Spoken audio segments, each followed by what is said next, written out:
Alléluia.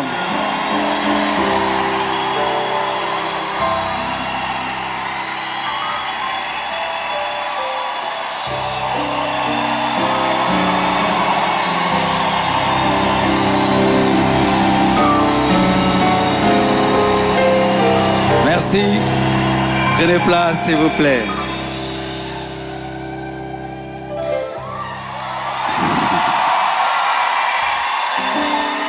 Amen.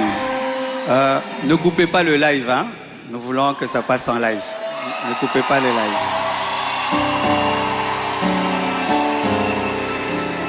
Alors, vous remarquez la présence de quelqu'un à côté de moi.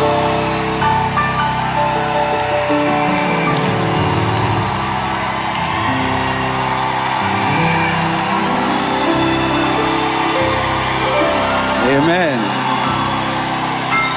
Est-ce que je peux maintenant parler?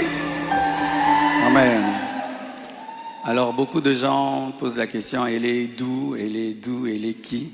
Même des gens me posent la question, même sur ses cheveux. Est-ce que ce sont ses vrais cheveux? Mais les Congolais, nous sommes graves, hein? Même les cheveux de quelqu'un, vous suivez. Elle est malienne, elle a aussi des origines libanaises, donc c'est un mélange comme moi aussi.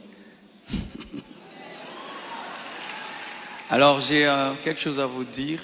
Alors, pour ne pas aller de travers, j'ai préféré écrire afin d'être concis et d'être clair, parce que il est bon vraiment que je vous raconte comment on s'est rencontrés. Amen. Hein?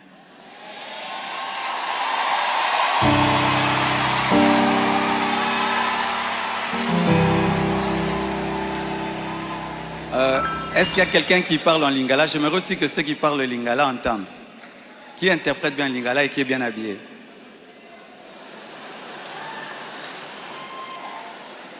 Ok, on va traduire pour ceux qui parlent en lingala un jour.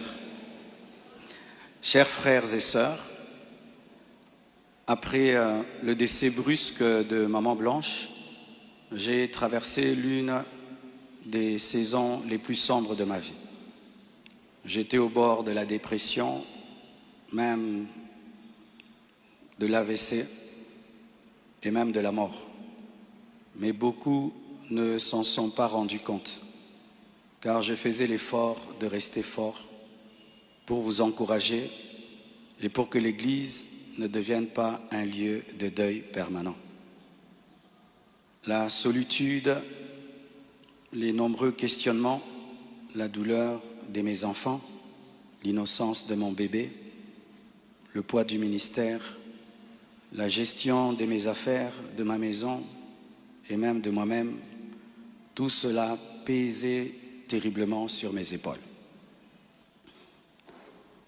Il m'arrivait de sécher mes larmes avant de prêcher et de pleurer dans mon bureau après avoir prêché. Dans cette épreuve, le pasteur Ézéchiel Moulumba, un ami d'enfance et fils du même père spirituel, me parla un jour de sa fille Esther. Mais je lui répondis que je n'avais ni la force ni la tête à cela. J'avais même demandé à Dieu le don du célibat dans l'espoir de ne plus jamais ressentir le besoin de me marier. Mais Dieu ne répondit pas à cette prière. À plusieurs reprises, par l'intermédiaire des prophètes, des songes et des convictions personnelles, le Seigneur me fit comprendre qu'il voulait que je continue ma route et que je refasse ma vie avec quelqu'un d'autre, et qu'il était dangereux pour moi de rester longtemps dans le veuvage, car un plan maléfique se tramait contre ma vie, mon ministère, ma famille et l'Église.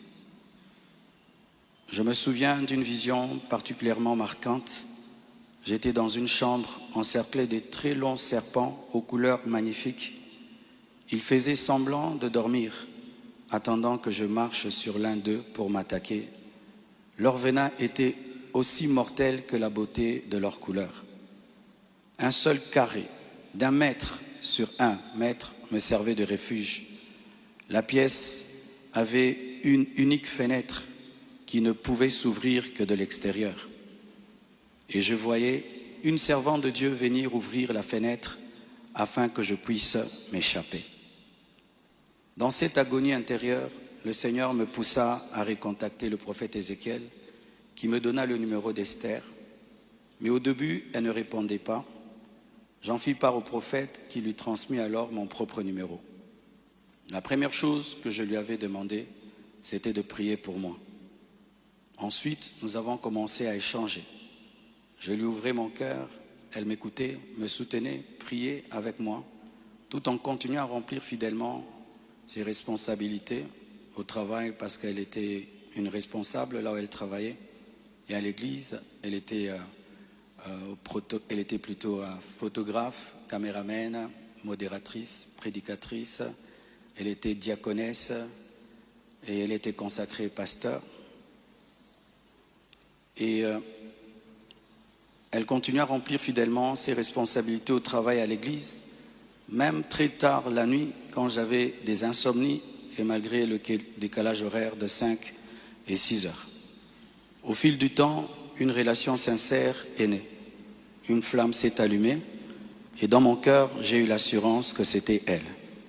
J'en ai parlé à son pasteur, à mes parents, à mes pères spirituels et à mes amis, afin de ne rien faire sans rédévabilité, conseils et prières des autres. Même mes enfants ont été associés. Ils ont souhaité la rencontrer, ce qui s'est fait selon le timing de Dieu à Bruxelles. Le Seigneur m'avait parlé d'une période d'1 an. Il ne l'a pas dit qu'à moi, mais à d'autres, y compris certains d'entre vous. Plusieurs ont même reçu des détails précis la concernant, ce qui confirmait ma direction. C'est pourquoi le mariage a été célébré le mercredi 23 juillet en Belgique. J'aurais aimé qu'il ait lieu à Kinshasa, mais cela aurait été trop coûteux et compliqué à organiser.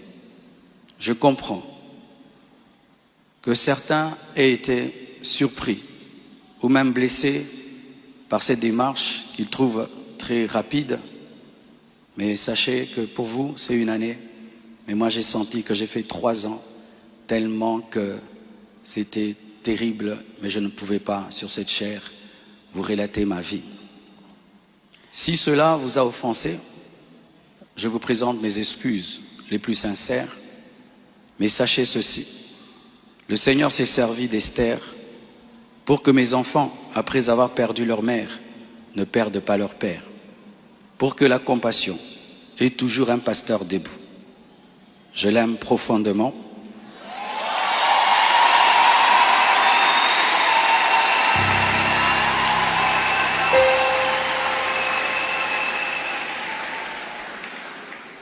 Je l'aime profondément. Elle n'est pas venue pour effacer la mémoire de Maman Blanche, mais pour continuer l'œuvre, comme Élisée après Élie, avec humilité et soumission à Dieu.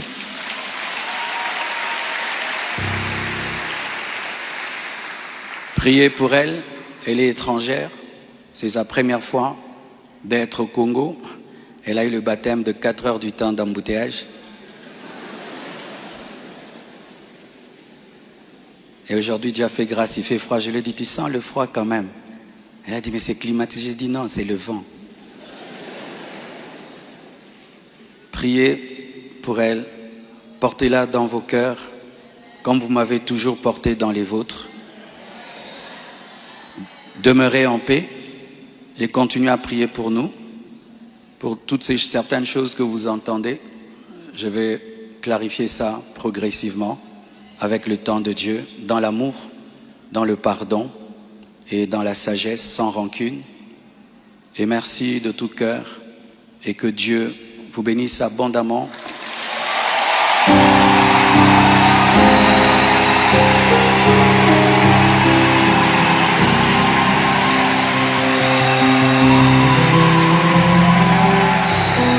Pour votre soutien, vous avez prouvé au monde que vous êtes une église mature. Vous avez prouvé au monde que vous êtes une église enracinée. Vous avez prouvé au monde que votre foi est fondée sur Jésus. Vous avez prouvé au monde que vous êtes une église 4x4, une armée de Dieu.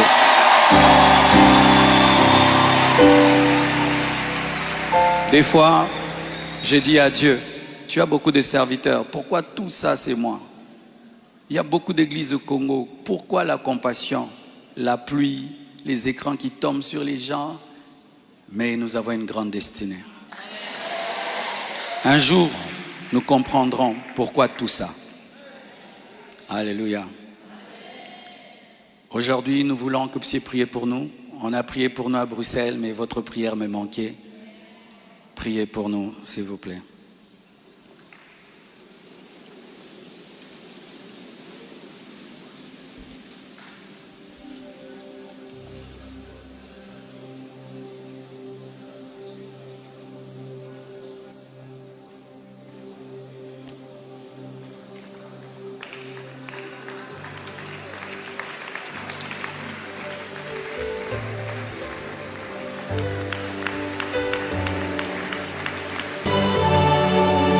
Alléluia.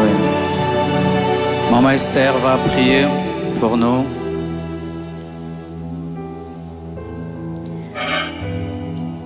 Seigneur, nous voulons te rendre grâce ce matin pour cette première journée, ce premier matin des 25 matins. Nous te rendons grâce éternelle pour tout ce qui a pris place en ce lieu. Nous te disons merci Seigneur parce que nous avons déjà expérimenté ta présence. Nous pouvons palper et sentir ta présence en ce lieu. Et pour cela, nous te rendons des actions de grâce. Nous ne prenons pas pour acquis ta présence, mais nous savons que c'est un privilège que tu nous accordes de la manifester en ce lieu. Et c'est pourquoi ce matin, nous te disons merci. Nous te recommandons également les restants des 25 matins. Nous prions, Seigneur mon Dieu, que nous puissions expérimenter ta présence jour après jour et davantage en ce lieu. Que nous allions dans une profondeur de ta présence. Nous allions encore plus en profondeur dans ta présence. Que nous expérimentions, Seigneur, une dimension que nous n'avons jamais expérimentée auparavant. Et que, Seigneur, tout un chacun ici présent qui a délaissé sa demeure pour venir en ce lieu, et toute l'Église Compassion rentre dans une nouvelle saison à partir d'aujourd'hui. Nous recommandons, Seigneur, tous les orateurs qui vont fouler cet autel, Seigneur. Nous prions, Seigneur, que ça ne soit pas, Seigneur, de par leurs propres mots, par leur propre intelligence qu'ils parlent, mais que ce soit, Seigneur, les oracles de Dieu qu'ils déclarent en ce lieu. Seigneur, nous te recommandons, Seigneur, le retour de toute personne ici présente, Seigneur. Nous prions que tu les protèges, que tu les gardes, que tu préserves, Seigneur, chacun des membres, chacune des familles de cette Église et tous ceux qui nous suivent à distance sur les réseaux sociaux. Bénis le restant de cette journée. Bénis la journée de demain, le culte de demain, Seigneur. Et que toute la gloire te revienne. Tous les honneurs te reviennent, Seigneur. Que toutes les acclamations, Seigneur, montent au-devant de ton trône. Car toi seul es digne, Seigneur, de recevoir notre adoration, notre louange. Tu es le roi des rois. Tu es le Seigneur des seigneurs.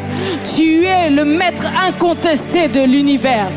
Il n'y a point d'autre nom, Seigneur, qui soit au-dessus du tien. Sois élevé, Seigneur. Sois glorifié. C'est dans le nom de Jésus que nous avons ainsi prié. Ensemble, nous disons Amen. Que Dieu vous bénisse. Bon retour dans vos maisons. Amen. J'invite les hommes de Dieu, les leaders, ils vont monter. Nous allons prier ensemble.